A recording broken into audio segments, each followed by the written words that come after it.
Adel Abdul-Razik a appris le français au lycée franco-afghan de Kaboul.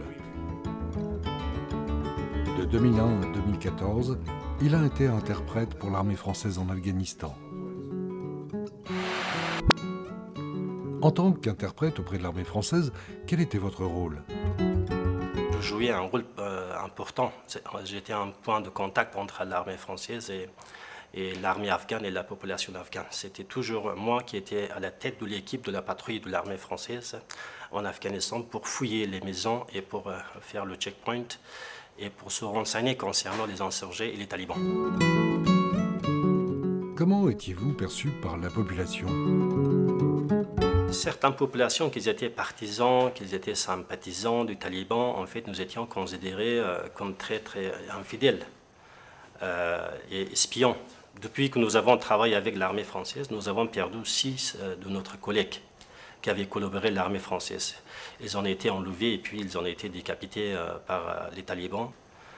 Mes frères et mes sœurs ont décidé en fait de m'empêcher plusieurs fois de continuer à travailler avec l'armée française, mais moi j'ai refusé leur proposition parce que moi j'étais optimiste qu'un jour on allait avoir un pays en voie de développement. On a cherché à vous tuer? Une fois, une grosse bombe a été dissimulée derrière la maison et la maison s'est effondrée. De fond en comble en fait. Et moi j'étais dans une autre chambre et après quelques jours cet attentat a été revendiqué par les talibans. À partir de 2013, vous souhaitez être évacué vers la France. Mais comme pour beaucoup d'autres, votre demande est rejetée. Alors avec eux, vous manifestez. Et finalement, vous atterrissez à Roissy en 2016 avec votre femme et vos 2 enfants. Qu'est-ce qui vous a le plus surpris à votre arrivée en France? La liberté. La liberté de, en fait, de religion, la liberté de, en fait, tout.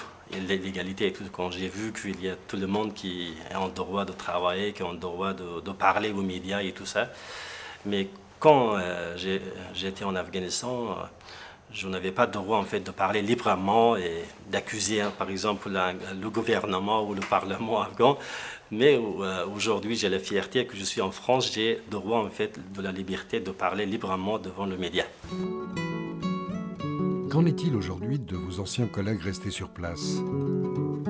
Nous avons vu que le porte-parole de Taliban avait annoncé une amnistie pour tout le monde, pour les fonctionnaires de gouvernement, pour les interprètes et tout ça, mais on a vu qu'ils n'ont pas tenu leur engagement.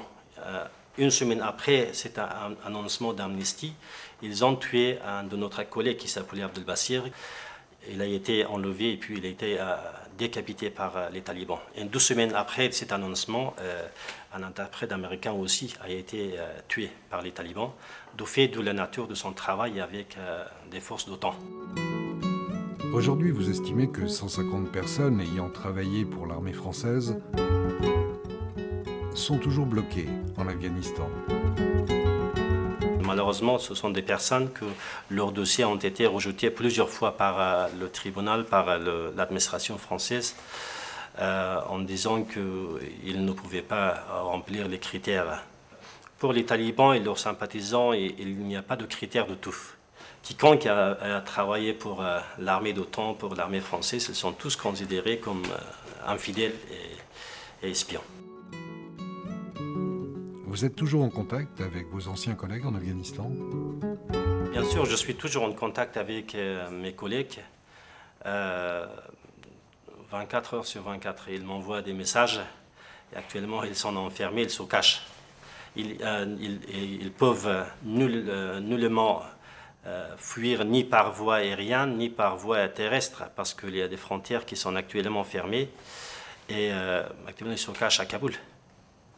Ils ont peur. Ils ont peur. Et personnellement, moi, je suis ici en sécurité, mais c'est ma famille qui se sent menacée.